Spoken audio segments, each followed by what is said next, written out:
कहानी शुरू होती है एक जंगल को दिखाते हुए। एक आदमी पागलों की तरह इस जंगल से निकलने की कोशिश में था। जंगल इतना घना था कि यहाँ से बाहर जाने का कोई रास्ता नहीं नजर आ रहा था। ये इंसान सूरज को देखते हुए आगे बढ़ा था, लेकिन अब सूरज भी ढल चुका था। लेकिन उसने भागना नहीं छोड़ा। भागते भागते एक पॉइंट आया जहाँ एक फेरी के स्केलेटन पे उसे लिखा मिला पॉइंट ऑफ नो रिटर्न, यानी यहाँ से कोई वापस नहीं जा सकता। इस बोर्ड को देखकर परेशानी उसके चेहरे पे साफ जाहिर थी। अंधेरा गहरा हो जाता है और एकदम से सारे परिंदे उड़कर यहाँ से चले जाते हैं। छुपने की कोई जगह भी नहीं थी। ये आदमी बहुत ज्यादा डर रहा था, इसीलिए दरख्त के ऊपर चढ़ जाता है और उसकी बदकिस्मती कि वो इतनी ऊंची दरख्त से गिर गया। इससे पहले कि वो बेहोश हो जाता, हम देखते हैं कि कोई उसे खींच के ले गया। खींचने वाला कौन था ये नहीं दिखाया गया, लेकिन हमें साथ में की दर्द भरी चीखें सुनाई दी गई।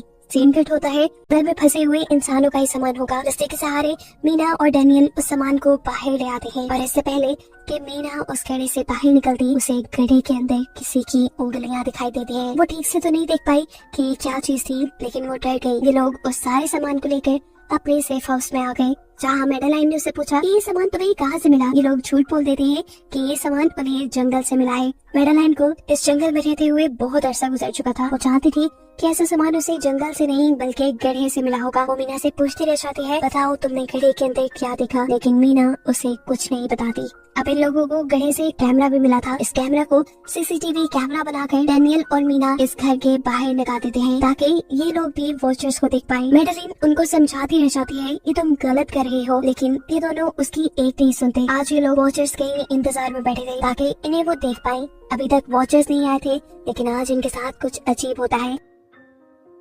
उनका दरवाजा खटखटाया जाता है।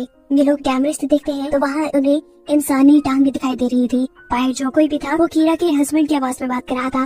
कीरा को लगा कि जरूर उसका हस्बैंड यहाँ से बाहर निकलने का रास्ता ढूंढ आया है। वो जल्दी से उठकर ये दरवाजा खोलने के लिए जाती है, लेकिन मैडेलाइन उसे रोक देती है और कहती है तुम ये दरवाजा नहीं खोल सकती। मैं जानती हूँ भाई तुम्हारे हस्बैंड नहीं है। कीरा को मैडेलाइन की बातों पे यकीन नहीं था, इसीलिए मैडेलाइन कहती है तुम इसका इम्तिहान ले लो। तुम मुझसे कोई ऐसी बात पूछो जिसके बारे में सिर्फ तुम या तुम्हारा हस्बैंड जानता हो। कीरा बाहर खड़े हुए इंसान से एक किताब के बारे में सवाल करती है जिसके बारे में उसे पता होना चाहिए था, लेकिन जब बाहर खड़ा हुआ इंसान कोई जवाब नहीं देता तो ये समझ जाते हैं कि ये वॉचर ही है। ये जब दरवाजा नहीं खोलते तो वॉचर इनके बाहर लगाए हुए कैमरा को तोड़ देता है। सभी वॉचर अब गुस्से में आ चुके थे। वो इनके घर के बाहर लगा हुआ शीशा भी तोड़ने वाले थे, लेकिन ये सब लोग शीशे के सामने खड़े हो जाते हैं। उनके ऐसा करने पर वॉचर्स ने शीशा तोड़ना बंद कर दिया और वो इनको मारने नहीं आए। रात इनके साथ ये काफी सारी गलत चीजें हो गई थी, इसीलिए डैनियल और मीना ने डिसाइड किया कि वो मैडेलाइन को सच बता देंगी कि वो गड्ढे में गए थे। और इस बात से वो बहुत ज्यादा गुस्सा हो जाती है कि उन्होंने एक रूल तोड़ दिया था। मैडेलाइन उस गड्ढे से लाया हुआ सारा सामान उठाकर वापस उसी गड्ढे में फेंक देती है और अब ना चाहते हुए मीना भी यही रहने वाली थी। वक्त गुजरता गया, मौसम भी बदल गया, सर्दियाँ आ गई थी, लेकिन अभी तक ये लोग यही फंसे थे। मीना हर रोज यहाँ से बाहर निकलने वाले रास्ते की तलाश में जाती थी, लेकिन उसे कोई रास्ता नहीं मिलता था। उसने एक नक्शा भी बनाया था। उसे यकीन था कि कभी तो वो ये नक्शा पूरा कर ही लेगी। सर्दियों की वजह से इन्हें खाना भी ठीक से नहीं मिल रहा था और खाना ना मिलने की वजह से इनकी दिमागी हालत खराब होती जा रही थी। और इसी सब में मैडेलिन और डैनियल का झगड़ा हो जाता है। उसे में वो मैडेलिन के साथ साथ मीना को भी बाहर ही छोड़ के कीरा को सेफ हाउस में ले जाकर लॉक कर देता है। अंधेरा भी होने वाला था। मैडेलिन और मीना बहुत दरवाजा खटखटाती है, डैनियल की मिन्नतें करती है कि प्लीज ये दरवाजा खोल दो, लेकिन वो दरवाजा नहीं खोलता। फिर अंधेरा भी हो गया और मजबूरन इन्हें अपनी जान बचाने के लिए एक घने दरख्त के नीचे खड़ा होना पड़ा। अब तो इन्हें वॉचर्स के आने की आहटें भी सुनाई दे रही थी। इस टाइम मीना और मैडेलिन के साथ हम ऑडियंस को भी इन वॉचर्स की एक झलक दिखाई जाती है। ये लोग लंबे लंबे, पतले और खतरनाक थे। अपने घरों से निकलकर ये सब इंसानों को देखने के लिए इस सेफ रूम तक पहुंचते हैं और जब ये लोग देखते हैं कि मीना और मैडेलिन वहाँ नहीं है तो उनको खाने के लिए ये लोग जंगल में उन्हें ढूंढने लग जाते हैं। और इन क्रिएचर्स के दूर जाते ही मीना और मैडेलिन को मौका मिल जाता है दोबारा अपने सेफ हाउस तक आने का। इस मर्तबा वो जोर जोर से दरवाजा खटखटाते हैं और आखिर डैनियल उनके लिए दरवाजा खोल ही देता है। ये लोग घबराए हुए थे क्योंकि इन लोगों ने अब वो क्रिएचर देख ली थी।